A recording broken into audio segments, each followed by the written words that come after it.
These latest headlines from ABC15 are sponsored by Lerner and Rowe Injury Attorneys. One call, that's all. I'm Jordan Bonke with your top stories from the ABC15 Arizona newsroom. Today marks 1 month since Nancy Guthrie vanished, and investigators are still searching for answers. Law enforcement returned to Nancy Guthrie's home over this week as her daughter from the Today Show, Savannah Guthrie, offered up $1 million for information leading to her mother's recovery. She says that she still holds out hope for her mom, but she's also preparing for the worst.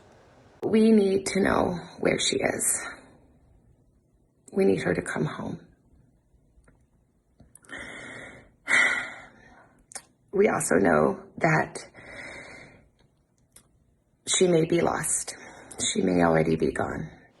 Investigators say that tips have surged after that reward was announced, and they are still searching for that person on Nancy's Nest camera. You see there tampering with the device just before she disappeared at the start of the month. Court records tied to the investigation, well, they remain sealed. And before we move on from this one, the other big headline from this week, Savannah Guthrie has confirmed that she will be returning to work at the NBC's Today Show at some point. This is a live look from the 51 from our ADOT cameras this morning. ADOT starting construction on the freeway, and that begins today. The project involved 10 miles of the road between I-10 and Shea Boulevard. That is quite the stretch. You could expect frequent closures over weekends as well as overnight closures and lane restrictions. The work is expected to last about 6 months.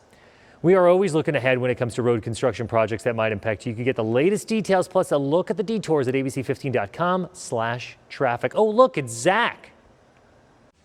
One of Arizona's most recognizable landmarks rising straight out of the desert.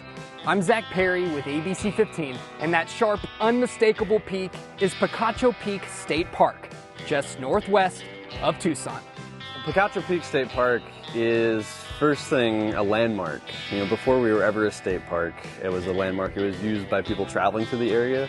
Where the I-10 is now today was a corridor of travel back in the 1800s and way before then too. From there to the summit, which is on the left side, it's about 1,400 feet of elevation gain, and when you hike up the trail, it's mile 0.6.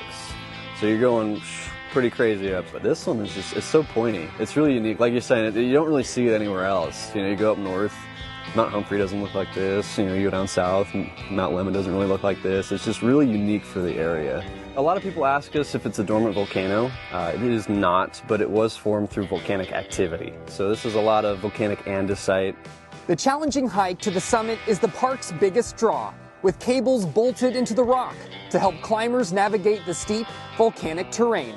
But if climbing isn't your thing, you can still take in the scenery without leaving your car. We have a nice driving road.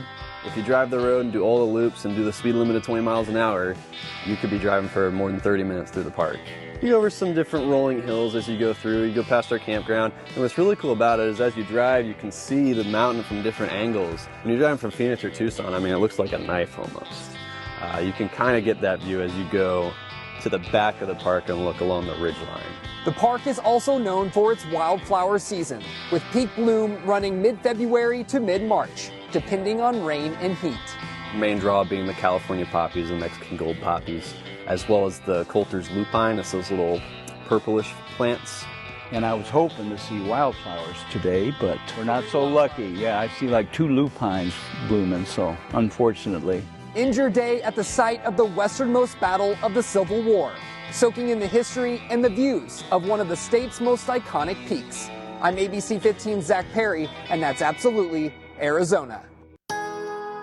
We are on record watch here for this Sunday. Yeah, there's a lot of spring training games that are underway, but we are in summer-like temps. We're set to break a record today at 93 degrees, last set in 2016 at 89 degrees. Tomorrow, we're at least expected to tie it right now, and we are far from the only city who saw some record-breaker temperatures this weekend. It's because of this ridge of high pressure that's been camping on top of us for the past 2 weeks now, and then we've got a form of low pressure right here. That's going to bring us some relief in the form of 80 degrees. We'll take it however we can get it. Wednesday at 1 a.m. You see this dip right here, right along the valley. Well, come Friday, there could be a chance for the high country to get a little bit of winter precipitation up there in the higher elevations, probably north of 6,500 feet in elevation.